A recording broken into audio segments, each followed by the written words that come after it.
Por isso que eu valorizo muito essa profissão, porque quem escolhe ser bibliotecário é alguém que sabe que vai servir alguém que precisa mesmo. Sim. Porque precisa de um livro, tem dúvida em alguma coisa, e naquela época pesquisa, tudo era feito em biblioteca. Com certeza. Não tinha internet, então eles eram muito disponíveis. Exato. E para criança, que também, para muitas crianças, porque era um ambiente de lúdico, como eu falei, né? De brinquedos, de arte, de música. Eu acredito, eu aprendi, eu descobri que a história que mais me dava medo era a minha lendo. Quando eu fui descobrindo de cara logo as histórias infantis. E depois, né, eu fui para a fase da biblioteca que tem as salas que mudam para infanto-juvenil. E até hoje sou fanática por leitura e descoberta em livros. Mas não só eles, né? Como eu falei, qualquer atividade desses espaços, tudo que é cultura, eu fiquei encantada. Foi muita sorte. Muita sorte e uma escolha inacreditável. É inacreditável mesmo. Tanto que isso fez com que eu não fosse um dado estatístico esperado. Eu sou uma exceção. Qual é o dado estatístico esperado? Infelizmente, uma criança nessa condição, ela não sobrevive ou ela vai para um abrigo que depois vai para outro.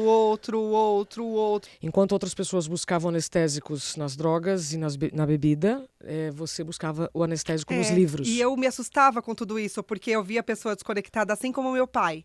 Meu irmão mais velho, ele conheceu as drogas seríssimas, aos 8 anos de idade.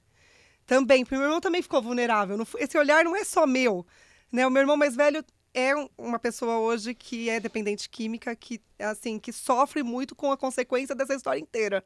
Porque muito criança conheceu a cocaína, uma droga muito pesada. E muito criança, né?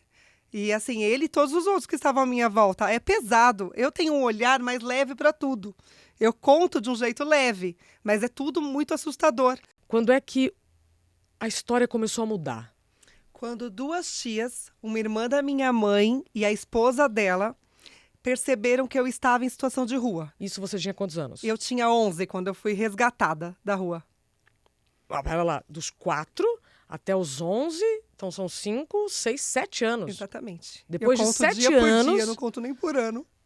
Depois de 7 anos você na rua, aí... As tias perceberam que ele não estava cuidando de mim. E aí elas tentaram me abordar. E aí ela conseguiu me levar para comer na casa dela. Me apresentou para minha avó materna.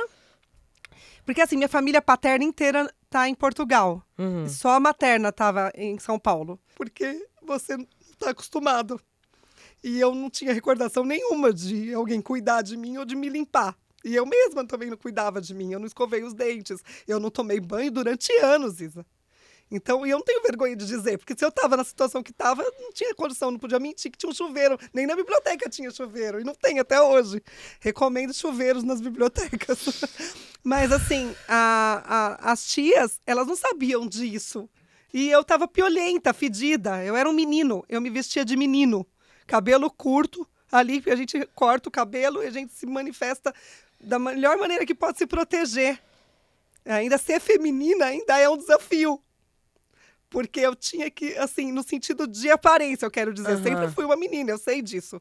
Mas eu me protegia, me escondendo que eu era uma menina, me protegia muito dos abusos e tudo que você pode imaginar que aconteceram em situação de rua. E, assim, as tias me colocaram no banho forçado e tiraram os meus piolhos de forma radical. E foi muito assustador. Eu odiei as tias para sempre, né? Eu falo que eu não as perdoo, mas eu perdoo. Só que tanto foi tão grave isso que elas me mantiveram limpa. A gente lembra exatamente como aconteceu, porque elas fotografaram. Me colocaram sentadinha com roupas limpas. Eu só tinha olho, porque os meus olhos chamavam muita atenção. Eu era desnutrida e pequena para a idade. E aí as tias, elas não perceberam essa agressão. E eu não me aproximava delas por causa disso. Só que a vozinha percebeu. Então as tias trabalhavam. E eu comecei a ficar com a vozinha. Quando elas chegavam, a vozinha falava que eu tinha tomado banho. Mas era mentira. A vozinha só penteava o meu cabelo e limpava o meu pé com pano. Ela percebeu. E assim, e sozinha mesmo, depois disso, eu até narro no livro como aconteceu. Eu levei anos ainda para eu sozinha tomar banho.